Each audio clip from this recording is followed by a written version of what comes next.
እዛ አዘውትረው የሚሄዱ ባለስልጣናት ስላሉ የመረጃ ምንጮቻችን ይህን ነገር እስኪ ቼክ አድርጉ ስንላቸው ነገሩን ሲያነፈንፉ ዱካዎች አገኙ። እዚህ ቢልዲንግ ላይ ደጋግመው የሚመላለሱ ባለስልጣናትና አርቲስቶች አሉ። ልዩ ጥበቃ ይደረግላቸዋል። በሚስጥር ነው። እቺ ልጅ አግቡ ብትባሉ ምን ትላላችሁ ጋይስ? እስኪ ቪዲዮዋን ይዩትና ኮመንት አብረና። አንቺ ያበዛሽው አልመሰለሽም? ምንድነው የሚያስጨው? ባለ ትዳር እኮ ነሽ። ምንድነው ከማንም ጋር መገልፈጥ? ጌታቸው ረዳ ሞስት ኦፍ ዘ ታይም ወደዚች ወደ ሆቶ ሬስቶራንትና ወደዚህ ህንጻ ሲመላለስ ብዙ ጊዜ ሳያት ደምሴ ከጌታቸው ረዳ አትለይም ይላሉ የመረጃ ምንጮቻችን። ሁለተኛዋ አምባሳደር ምስጋኑ የሚባል ታውቃላችሁ? አምባሳደር ምስጋኑ በአዲስ አበባ በባላደር አስተዳደር ጊዜ በነበረችበት ብርሃነ ደሬሳ የከተማው ከንቲባ ሲሆኑ የምክትል ከንቲባ የነበረው አቶ ምስጋኑ አምባሳደር ምስጋኑ ወደዛ በተመላለሰ ጊዜ ሁሉ ሉላ ገዙን ይዞ ነው የሚመላለሰው ነው። ሰላም ጤና ይስጥልን ክቡራትና ክቡራን የአዳም ቲዩብ ቤተሰቦች እንደምን አላችሁ? እንደምን ሰነበታችሁ? እኔ በጣም ደህና ነኝ፣ እግዚአብሔር ይመስገን።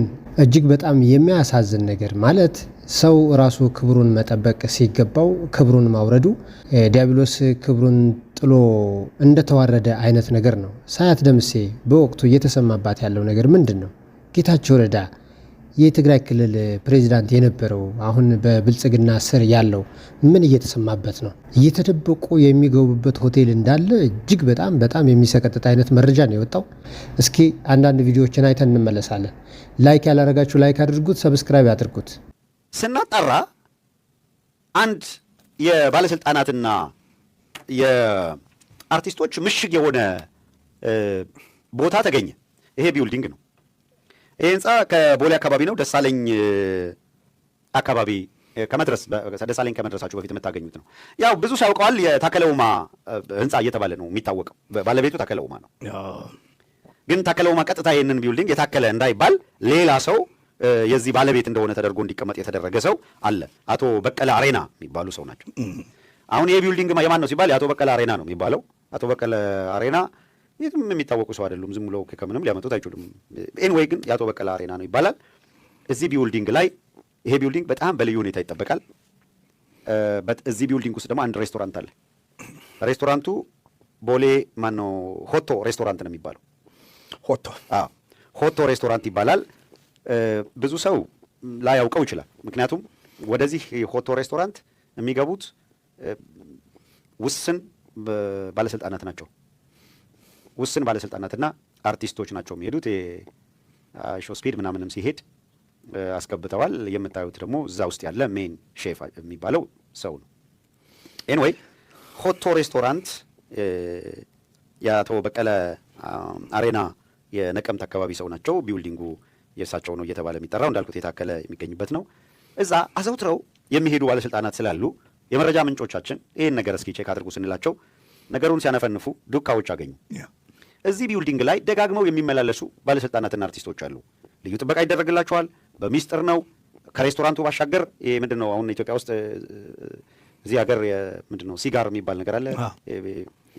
የሲጋር ባር ማጨሻ እና የሲጋር ባር አለ እዚህ። እዛ እየተሰባሰቡ ዘናፈታ የሚሉ አካላት ናቸው። ማን አለ ስንል አዘውትረው የሚመጡት እዚህ ቢውልዲንግ ላይ መጀመሪያ ጌታቸው ረዳ ከመቀሌ እንደተባረረ ወደዚህ ቢውልዲንግ ተወስዶ እዚህ ቢውልዲንግ ላይ አንድ ሚስጥራዊ ሜራክል ቤት አለች። ጌቾ ደህና ሰንብት የተባለው እዛ ይመስለኛል። ይሰጡሃል። ያው የብላክሜል መደረጉ ምናምኑም እዛው ያልቃል ይመስላል። ለማንኛውም ቢውልዲንጉ ላይ አሁን ጌቾ ምን እየተካሄደ ነው ምናምን ሊል ይችላል። 8ኛ ፍሎር ሩም ነምበር A03 የምትባላለች። 8ኛ ላይ ሩም ነምበር A03 በልዩ ሁኔታ ጌቾ የሚያረፍባት ናት። በጌቾ ደግሞ ቦታ እንዲቀየር ሲታዘዝ እነ ብርሃኑ ጸጋዬ እነ ብርቱካን አያና የሚገቡባት ክፍል ናት። ሌላው እዚች A03 ሽመልስ አብዲሳም የተወሰነ ጊዜ አብይ አህመድም የተወሰነ ጊዜ ጎራ እያሉ የገበኛት ክፍል ናት። በጣም ጥብቅ ነው። የሚፈልጉት የሆነ ነገር ሲኖር ሹልክ ብለው በፈለጉበት ሰዓት የሚገቡበት ቢልዲንግ ነው። ክትትል አድራጊዎቹ እነዚህን ጠቁመዋል። በጣም አዘውትረው የሚገኙት ግን ጌታቸው ረዳ፣ አምባሳደር ምስጋኑ፣ ሽመልስ አብዲሳና ሬድዋን ሁሴን በጣም አዘውትረው ይገኛሉ። ጌታቸው ረዳ ሞስት ኦፍ ዘ ታይም ወደዚች ወደ ሆቶ ሬስቶራንትና ወደዚህ ህንጻ ሲመላለስ ብዙ ጊዜ ሳያት ደምሴ ከጌታቸው ረዳ አትለይም ይላሉ የመረጃ ምንጮቻችን። አንዲት እንዳውም ፎቶግራፍ የሆነ ኮርነር ላይ ማለት በድብቅ የተነሳ ፎቶግራፍ ተለቆ ተመልክተናል። በአብዛኛው ጊዜ የማይለያዩትና ሁልጊዜ እዛ በድብቅ የሚመጡት ሀያትና ጌታቸው ረዳ ናቸው።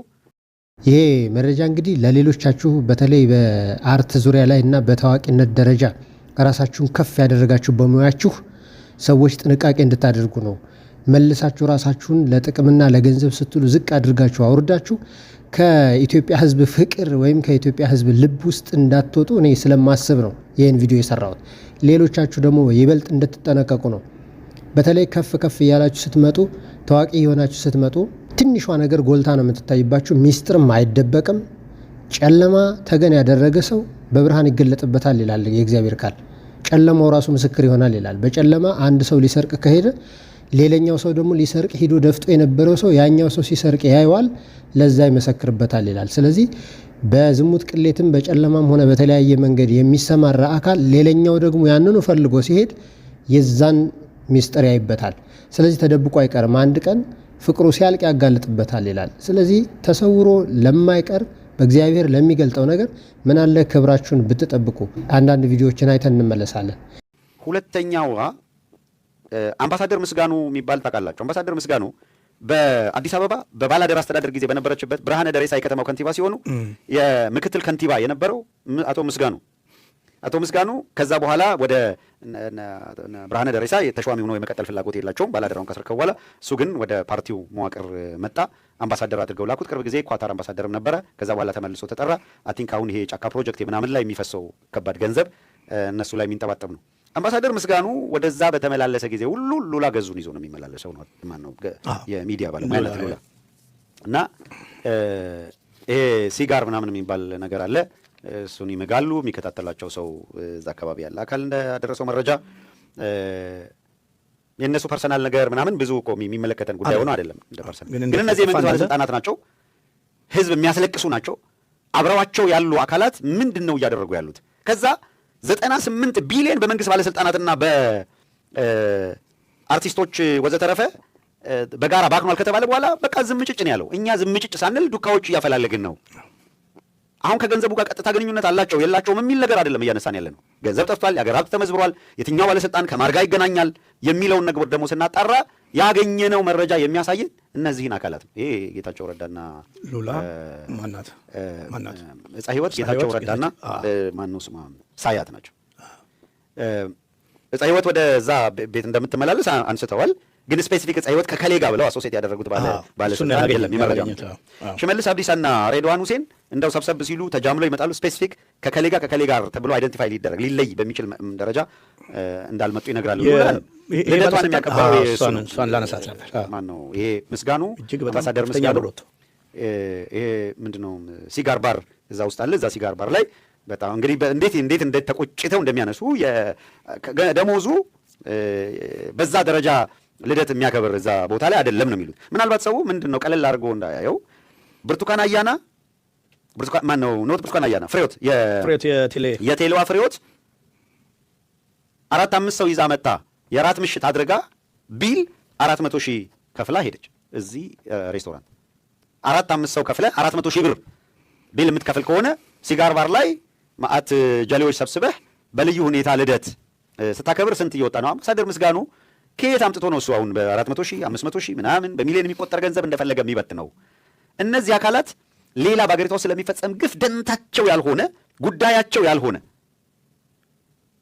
በቃ ይሄ ስለተመቻቸላቸው ብቻ የህዝቡ ስቃይ አይሰማቸው፣ ፈተናው አይገዳቸው፣ እንደው ተንከባክበው ይሄ ስርዓትማ በቃ አልፋና ኦሜጋውን ጌታቸው ረዳ ምንድን ነው ስቶሊ ነው ምናምን የሚባል መጠጥ አለ መሰለኝ። ስቶሊ ነው የሚባለው ታውቀዋለሁ። ስቶሊ ነው እንደዛ ነው ያሉት። ብቻ ስቶሊ ነው። ስቶሊ እኔ ግን ቮድካ ነበር የማስበው። የቮድካ አይነት ዘር ነው እንዴ? ነው እንዴ? የቮድካ አይነት ነው ብሏል ስቶሊ።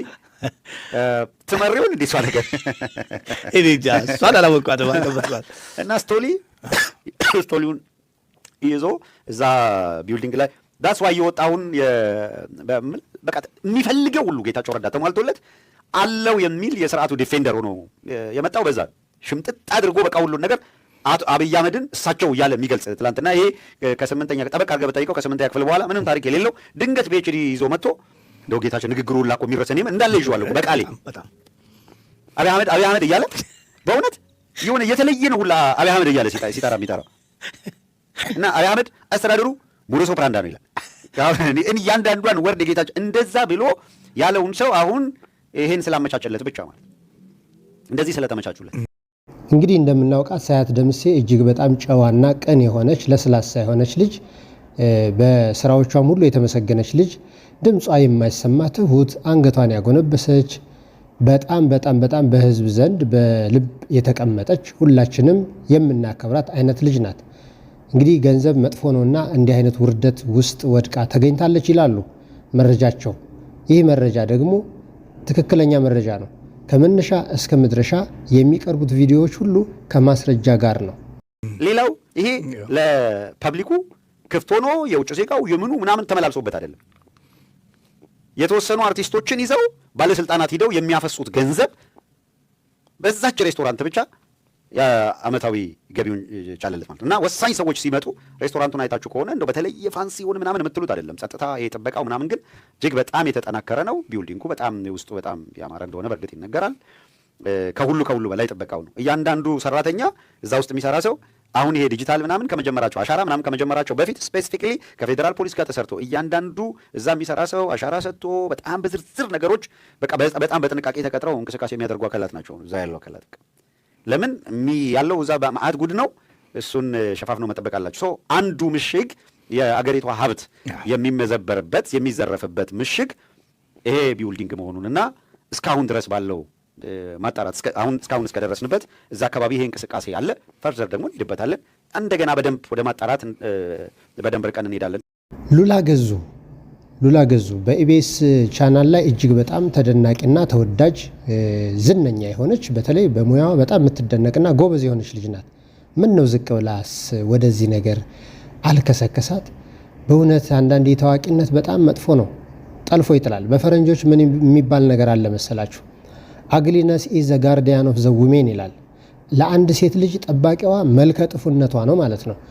መልከ መልካም ከሆኑ በሰዎች መውደቃቸው አይቀርም፣ ወይ በገንዘብ ወይ በፍቅር ወይ በተለያየ። በፍቅር መውደቅ እንኳን ይሻላል፣ ለጥቅም መውደቅ ግን በጣም መጥፎ ነው።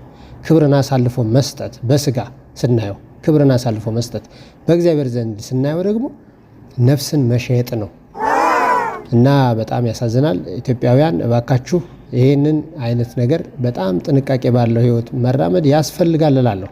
እቺን ልጅ አግቡ ብትባሉ ምን ትላላችሁ ጋይስ? እስኪ ቪዲዮዋን ይዩትና ኮመንት አብረና። አንቺ ያበዛሽ መሰለሽ? ምንድነው የሚያስጨው? ባለ ትዳር እኮ ነሽ። ምንድነው ከማንም ጋር መገልፈጥ? ከማንም ጋር? አዎ ከማንም ጋር። እናቴን ነው ማን? ይቅርታ እናትሽ አልመሰሉኝም። ሌባ እናት ልጇን አታምንም ማለት? እኔ እንዳንተ ባለጌ አይደለም። ሰማለህ? ልጅ ያማረኝ መሀንነትን ተቀብዬ የምኖረው ትዳሬን ብዬ እንጂ ወጣ ብል ብዙ ፈላጊ ያለ። አሁን ይሄን ማስታወሱ አስፈላጊ ነው? ድንጋይ ሌባን ሌባ ካላልኩ አይገባም። ተወኝ በእናትህ። ምን አይነት ደደብ ነህ? እማዬ ወይዬ ልጄ፣ አንቺ ግን የድራማ አይቀርብሽም። ትንሽ ቀን ነው። አሁን ቶሎ ነይ፣ ናፍቆትሽ ሳይደፋኝ። ሄሎ ማዘር። ሄሎ የኔ ልጅ እንዴት ነህ? ማዘር ጠፋው አይደለ? ምን አንተ ብቻ? ልጄንም እኮ ካገኘኋት ቆየሁኝ። ስልክ አታነሳም፣ ለሰዓት ደውል። ጠዋት ተደዋውላችኋል ነበር እንዴ? ወይ መደዋወል፣ ካገኘኋት ራሱ ወር አለፈኝ። ወር ነው ያሉኝ? አይ እንደው ቤት ከሆንክ እንድታገናኘኝ ብዬ። አሁን ስራ ነኝ፣ በኋላ ወደ እርሱ ቤት ልካታለሁ። አያስቡ። ከየት ነው የምትመጪው? ሁሌ ከእናቴ ቤት ነው የምመጣው እያልኩ አንተን ማስረዳት አይጠበቅብኝም። እስኪ አንቺ ስልክሽ። የኔ ፍቅር ለ10 ደቂቃ እንኳን ያለን የመቆየታችን አይደል? ደግሞ ስሚ፣ ፖስት ፒሉ መዋጥርሽ ያሉሽ። ሄሎ ይኸውልህ እናትሽ ቤት ሂጂና ዋጩ። አንዳንድ ቀን ዘራፍ እስኪ ውሃ ጠጡኝ። ቡርቴ ማማዬ ወይ ሞኖ ፖሊስ ሆኖ ከሌባ ጋር ሲተባበር የለየትኛው አካል ነው ሄዳችሁ የምትጮት? እግዚአብሔር ምስክሬ ነው። ዛሬ ምን አጋጠመ? መገናኛ ኦርደር ለማድረስ በዛው ከባንክ ብር ለማውጣት ሄድኩትና ከኪሴ ስልክ መስሎት ዋይፋ ወሰደ ሌባው። ከዛ እኔ ራሴ ሮጬ ተቀበልኩትና ሰዎች እዛ ምናምን መቱት። እኔ ወደ ባንክ ገባ። ከዛ ማነሽ ነው ምናምን አለኝ። ወጣሁት። ከወጣሁ በኋላ ምን ተፈጠረ? አይ እንደዚህ ዋይፋይን ወስዶ ነበረ ግን ተቀብዬዋለሁ አልኩትና በቃ እኔ መሄድ ፈለኩት። እነጀስ እንዴት ነው ከየት ነው የወሰደ ስሉ ኪሴን ክፍት ሳረግ ብር አለ ከላይ እግዚአብሔር ምስክሬ ነው። 2 ፖሊስ ነበሩ መጀመሪያ የመጡት ከየት ተጠራርቶ እንደመጣ አላውቅም። 6 ፖሊስ ሆኖብኝ ከዛ ልጁም ፒስ ሆኖ ያወሩታል። እኔን ብር ስጭኝ የሚሳ እኛ እኮ እዚህ ምን ቆሞ ለዚህ እግዚአብሔር ምስክሬ ነው። ማገናኛ ደራርቱን ጻፈለፊት ደራርቱን ጻልኩት መተባበር የትኛው አካል ነው ታዲያ? አሁን ለምሳሌ ተሰርቀን የትኛው አካል ጋር ሄደን ነው በስነ ስርዓት ሌባ የሚይዝልን? እኔ እናቴ ሰው ቢደፋት ህግ አለ ብዬ እግዚአብሔር ምስክሬ ነው ሄጄ አልከስም። በቃ አልቅሼ ብዬ ለመኖር ፈልጋለሁ። ሰው እንዴት ተሰርቆ ከሌባ ጋር ፒስ ሆኖ ምናምን ከኔ ብር እግዚአብሔር ምስክሬ ማታ ነው ድሬ ሊሄድ ነው ባቡር ሊያመልጣኝ ነው ብር ይዣለሁ እጄ ላይ ስልክ ይዣለሁ። ፈራኋቸው ፖሊሶቹን ራሱ ፈራኋቸው። እጄ ላይ ያለው ስልኬና ብር ድጋሚ ወስዱብኛል ብዬ ፈራሁትና ከዛ ብር ስሉኝ እጄ ላይ የለም ይሄው ባንክ ገብተሽ አውጪ አሉ። እግዚአብሔር ምስክሬ ነው። ከዛ እዛው ተቀምጬ ካወጣሁት ብር ላይ አስቤ ብር እንደማወጣ ባንኩ ስለረጅም ሰዓት ተቀምጬ ከዛ ለ1000 አወጣሁት። ፈራው ቤት እስክገባ ተንቀጠቀጥኩት። እግዚአብሔር አድርሱልኝ። መገናኛ አካባቢ ለሚሰሩ ፖሊሶች ከአንድም ከ8 በላይ ፖሊስ ነው መጥቶ ብር ስጭኝ ያለኝ አንቀር እኔ የተሰረኩት ነኝ የተጠየኩት ብር ግን እኔ አይግ አለ ነው። ለቅዱሳኑ ግን አምላክ ይስጥልን ብሎ የዘመረው የሊቀ መዘምራን ይልማ መዝሙር ትዝ አለኝ። ለቅዱሳኑ ግን አምላክ ይስጥልኝ ቀንም ሌሊትም በጸሎታቸው ለሚረዱን በዚህ በክፉ ዘመን ፍትህ ድራሿ ተጠፋለች። የተበደለ ሰው የበለጠ ይበደላል፣ የገደለ ይከበራል ያሉበት ትንቢት እጅግ በጣም በገሃድ እንድናየው ሆነናል። ይገርማል። አታጋጥመኝ ብላችሁ ጸልዩ። ላይክ፣ ሼር፣ ሰብስክራይብ እንዳትረሱ። መልካም ጊዜ